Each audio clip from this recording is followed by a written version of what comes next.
So eto na nga mga kaibigan, the long wait is over dahil matutuloy ang laban ng ating Angas ng Pinas at laban kontra kay Saul Sanchez. And bago yan kaibigan, huwag niyo po manang kalimutan na i-like at i-subscribe ang ating YouTube channel, then pahit na rin ng notification bell.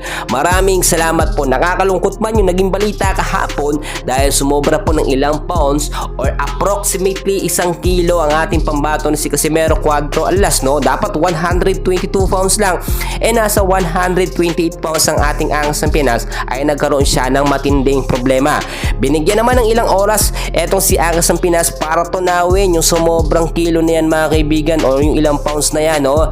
At alam naman natin maraming paraan dyan si Angas ng Pinas. Rehydration or dehydration ang ginasabing gagawin ng ating pambato, yung hindi pag-inom ng tubig, no? Patak-patak lamang kanyang iniinom, yung hindi pagkain mga kaibigan, tikim-tikim lamang para hindi siya madagdagan at lalong mabawasan ng timbang, yung pagpapainit, no? O yung pag-ensayo, pagpapawis ng sobra-sobra para nga mabawasan ng timbang.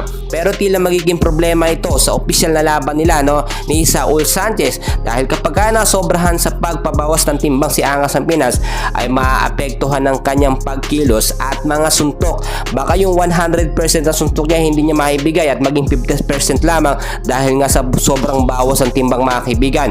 Inaasahan din na posibleng mahilo etong si Angas ng Pinas dahil walang kain-kain mga kaibigan at kahit pag-inom ng tubig para hindi madagdagan ang kanyang timbang. Pero eto na nga, yung sa ating nakuhang update ay positibo ang timbang ni Angas ng Pinas at nakapasok pa. Well, merong hindi naniniwala at sinasabing dinaya, no?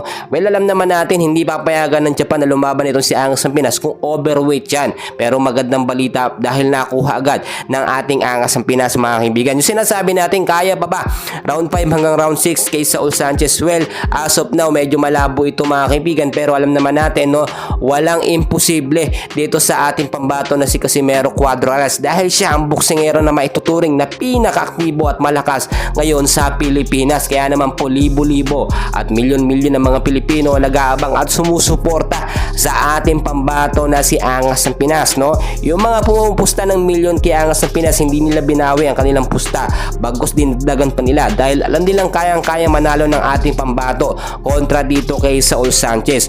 At ayaw din mapahiya ni Casimero, no, dito sa kampo ni Naoya Inoue na sa timbang lamang ay bumagsak na, no? Siyempre nakakahiya sa mga coaching staff ni Alas, especially sa kanyang pressure boxing promoter dahil pinabayaan nila si Angas ng Pinas na ma-overweight. Responsibilidad po nila yan mga kaibigan.